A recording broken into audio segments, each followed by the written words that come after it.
Ladies and gentlemen, welcome to episode 2 of our Best in Class series 2021. Now, thank you so much for all the love on the last video. It was amazing. The Assassins class got so many comments, so many likes, so I really do appreciate that. But only one person in the comment section actually put what class they would like to see next.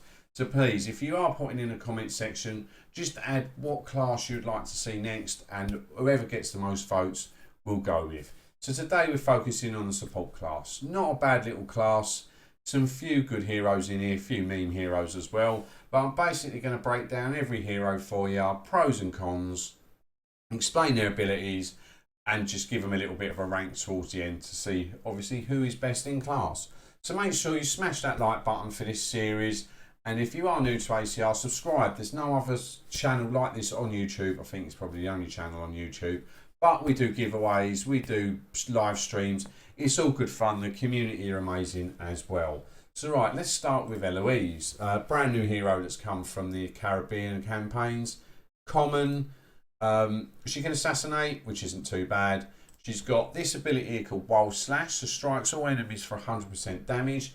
Crit chances increased by 5% with each use until the end of combat.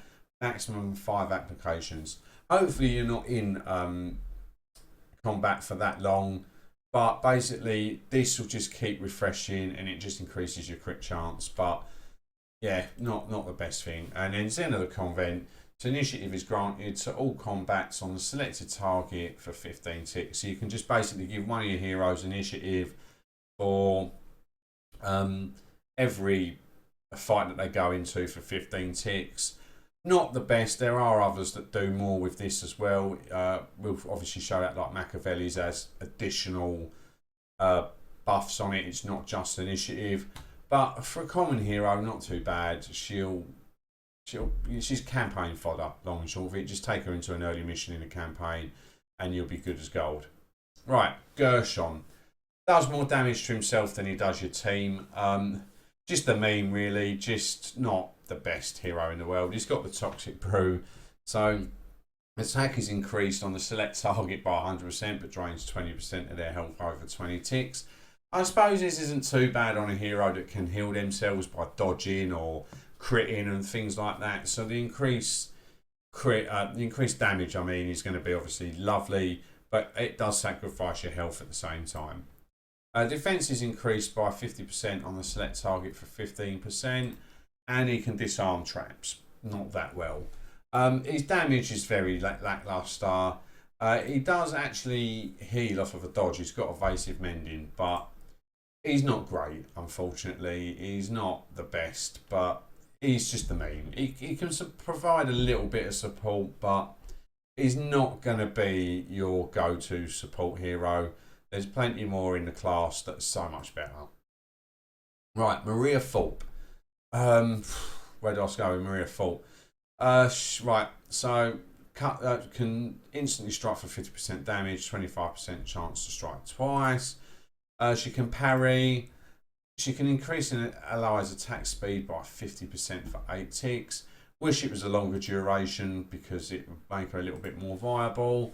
And party members' attack is raised by 15% and critical damage by 50%. Basically, she's just a little bit more useful being there than, well, not even being there. She's not a great hero, in all fairness. A lot of people forget she even exists in the game. She's not amazing. She's not great in combat. She does a few things for you, like that other heroes don't, like increasing your weapon speed, etc. But all in all, she's not going to be a support hero that you're going to take into battle with you. Right, Cleopatra. Now, this was the toughest video I ever had to do on the channel. I really wasn't amused by her. But apparently at level 50, 5-star, it's a different kettle of fish, especially with a legendary weapon. So I can't give an honest opinion of her yet because obviously I've got to test her out at 5-star. But she can assassinate, which is absolutely mind-boggling. I don't know how. She's got creeping poison, so strikes for 50% damage, inflicts a 200% poison. Over 7 ticks, you can apply this 3 times. It recharges every 2 ticks, so you can get this off fairly regularly if you are in combat for a little bit. She's got Sand throws, so reduces enemy accuracy by 17% for 7 ticks, so they're more than likely, hopefully, going to miss you a lot more. And Queen's is that Revengeance increases a party member's attack by 26%, critical strike chance by 17%, and health by 13% for the next 10 ticks. So basically, all round, it gives a nice buff to your crit chance, to your attack, and to your health. So kind of just beefs you up for them 10 ticks.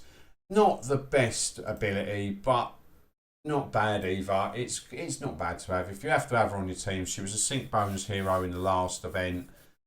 So applying this to your team isn't going to be the worst effort in the world, in all fairness. So, and passively boosts lethal toxicity by 70%, 7% when his hero's alive. So anybody else in your team who can assassinate that little bit better while she is alive. But until I get her level 50, 5-star, the jury's out on her. I'll have to give her a proper test then. Right, Nakatas. Not great, but the addition to a T5 weapon has made him a lot more viable. He's now hitting quite a bit harder, so he's not completely useless, but he's not amazing either. He's got hamstrings, so strikes and inflicts 120% bleed and slows enemy attack by 30% for 10 ticks. So not too bad. It means that they're going to hit you less, you slow their weapon speed down, so you can get more hits off. Not too sad. This strikes for 200% damage and 25% chance to stun for a tick. I don't know why just 1 tick. I don't see the point, especially when it's only 25% stun chance. If it was, if it was 100% stun chance, then yeah, I can understand it being just for 1 tick. But when there's only a 25% chance, the reward should be better for if you actually do get the stun off. He's got versatility, so increases a party member's attack and defense by 20% for 10 ticks. Not too bad. He's got 2 charges of this, so in total you've got 20 ticks of it. Probably get you through a mission. And then initiative is granted on all combatants on the select target for 15 ticks. So the same as Eloise. As I said, it doesn't give you any benefit, like additional benefits. It's just initiative. So not the best support hero. But again, it hits a bit harder, so there's always that. Apollodorus. I don't know whether him or someone else is top of the class. It's very close. This might be a joint decision. I love this hero so much. Absolutely love this hero. Amazing hero. So, just in combat alone, strikes an enemy, all enemies in front of him for 200% damage, 25% chance to bleed the opponent for 150% damage over 3 ticks. So this is just a big burst of bleed, high bleed damage, and just, yeah, can do some serious damage as well. Strategize. One target ally gains a 30% crit chance increase and 60% lethality increase until the next room is cleared. So if you basically go into the last room, for example, in story 28, this lasts for that whole room. If you've got another stacked room beforehand in a mission where there's 3-4 enemies in there, it'll last through that whole room. So not a bad ability, and especially someone like Bayek, this works amazingly with. 30% crit chance, he heals off a crit. So you're going to do more damage, get them down quicker, plus heal yourself. Plus, Bayek's lethality isn't the best. So a 60% increase to that is just amazing. I mean, it does damage even if he fails it, but just being able to give your assassins like basically a guaranteed 95% chance to assassinate someone, and anybody you're taking in that huge crit chance is just phenomenal. Right, passive abilities. This is where he gets juicy. This ability here, the Wise Cancel. Now, each party member receives a 5% accuracy bonus and a 30% health buff. A 30% health buff. There's videos on the channel on this. I'll pop one up above me where you just basically see the amount of health these heroes gain through having him on the team is absolutely ridiculous. I think like with Alexius, I think we were touching on nearly 3k health, 3.5k health. I mean, for a hero that takes very little damage, that's phenomenal. He's got shield wielder, so he can put a 15% chance to block all incoming damage, which is always nice. So when you're in combat, you can negate basically all damage if he blocks. And obviously the martyr skill, obviously recently bugged, back to working normal. I'm not a big fan of this. You don't really want to lose a hero. I think this martyr skill needs to be tweaked because most missions now require you to finish them 3-star. So losing them isn't the ideal, but if you do lose them, you get a 40% health buff and their attack for 4 ticks. So your other remaining heroes do a bit more damage when he's dead. But all in all, a phenomenal hero, amazing support hero. He is like number one. I always try and put him on my team plus 2 others. Probably my favourite hero in the game now. I think he's taken over Alexius. Apologies for the break in the video chat, but there's work going on outside my house and I decided to use the loudest chainsaw in the world and it just kept getting louder, so I just cut the video. So, on to Mechavelli. For me, joint top in the class, absolute phenomenal hero. Plays a little bit differently for me. I think he's more attack combat based than his support, but his support options are still very, very good. So he's got the ability strikes to slow enemy attack speed by 75% and inflict 40% poison damage over 16 ticks. Phenomenal. The poison isn't the strongest, but it adds up, and being able to just reduce an enemy's weapon speed by 75% just means they're attacking so much less. It's ridiculous. So you get so many hits off before they hit you. It's phenomenal, and for 16 ticks, that's a very long duration.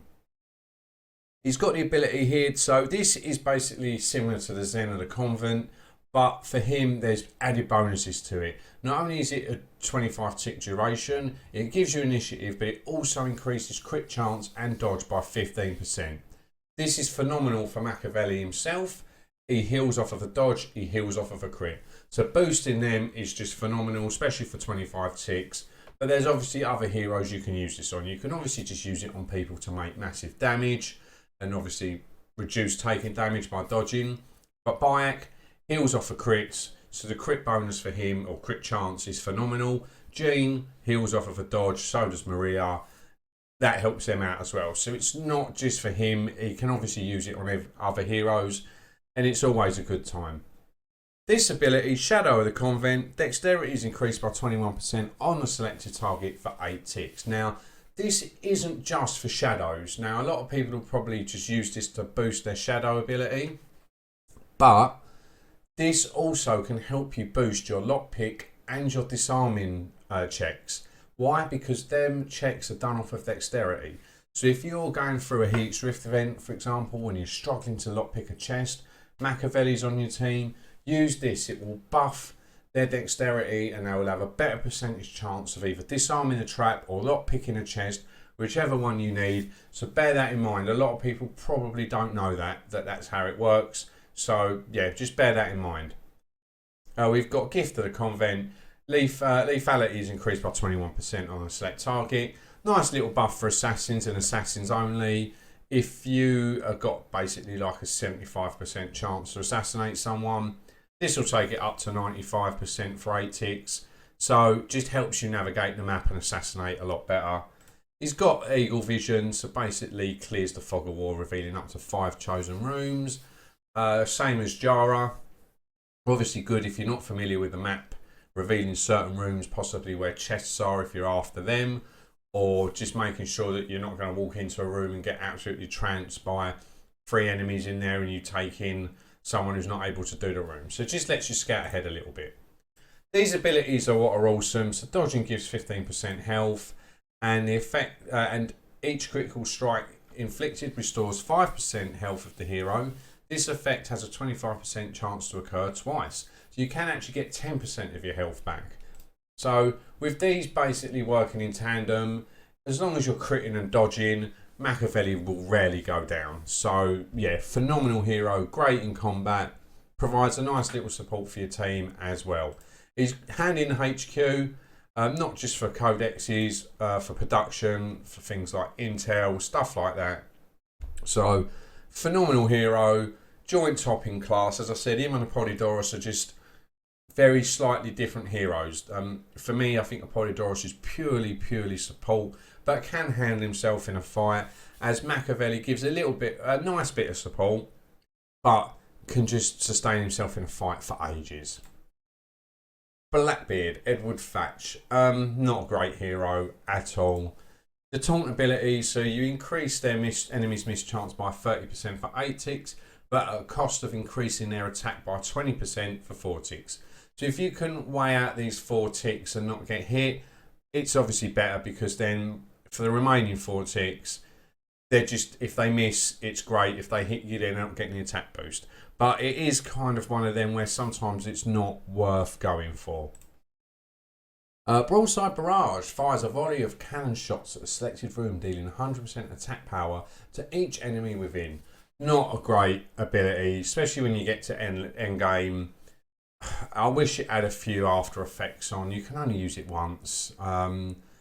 Very lackluster. Does a nice little bit of damage. It can be the difference between, you know, if it takes 1,000 health off of an enemy, it's 1,000 less you've got to do during combat. But all in all, it's not a great ability. He's got the bracer pistol, so makes an instant range attack at 200% of his attack.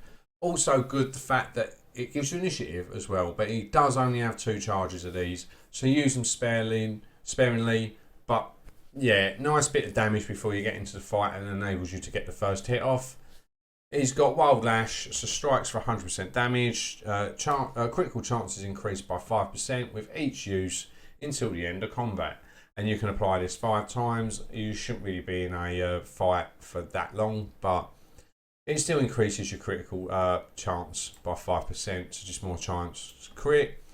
And grants initiative to the combat. For 1 room, you get 3 charges of this. So as I said previously, whether it's the end room with 6 enemies in, or a room with 1 enemy in, if you use this ability before you go into the room, you'll get initiative at the start of every fight, but it only lasts for that 1 room. But yeah, his damage isn't the greatest. He's got a passive ability here where his health and attack is opponent increased by 20%.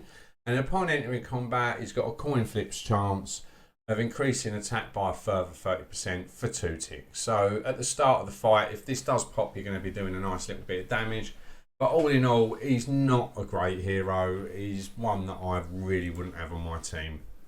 And last but not least, Almalim. Again, not a phenomenal hero. His support abilities are very limited in the fact that I think it is only really assassins that he does help out. So in this, debuffs enemies' attacks by 30% and defense by 20% for 4 ticks. So just means that they're doing less damage when they hit you, and they take more damage because their defenses have lowered, but that's only for 4 ticks. Grants a party member next assassination attempt 100% chance of succession. 3 charges. So you get basically 3 guaranteed assassinations. This can be used on either himself or somebody else if you've got another assassin running in tow with you. It is nice. It does mean that you're guaranteed to do it, and yeah, 100% chance is 100% chance. Guaranteed to get the enemy down, so it is nice. Hamstrings, so strikes to inflict 120% bleed damage and slow the enemy speed by 30% for 10 ticks. So just a bit of a damage over time, the debuff, and also they're going to hit you a little bit less. Not too much, it's only 30%, but they still get a couple of more attacks in before they do. Passively boost your allies' lethality and agility by 10% while this hero is alive. So many of your free runners and your assassins just get a nice 10% buff to their checks while he's alive. And weight of experience increases attack by 20% and critical damage by 50%. He's alright in combat. He's not great. He's not a particularly good hero. He's very niche. You would only really bring him as a support hero if you're running an assassin, or you have to in a Helix Rift event. Yeah, not phenomenal, not great, but yeah, just not an amazing hero. So that is your support class. So for me, Mechavelli, Apollodorus, by far the best heroes in this class. I love Apollodorus, favourite hero in the game. Just phenomenal. The wise cancel ability just boosting your health through the roof. Can handle himself in a fight. He can obviously grant initiative plus buff your assassination and crit chance as well. Mechavelli, just a pure monster. Again, with the right amount of elite training, he can solo God knows what. And then you've got, you know, Cleopatra, as I said, sitting on the fence with, haven't got a 5-star level 50. So till I do that and test her out to her full potential, I've heard mixed reviews. The Katas, again, better because he's got a weapon. The rest of them are just very meh. You're not really going to use them. Gershon's just a meme. He's quite funny. But apart from that, that is your best in class for the support. So please, I hope you've enjoyed the video. Drop a like if you have. Comment what class you'd like to see next. And anyway, Assassins, you stay safe, take care, and enjoy your day. Good night.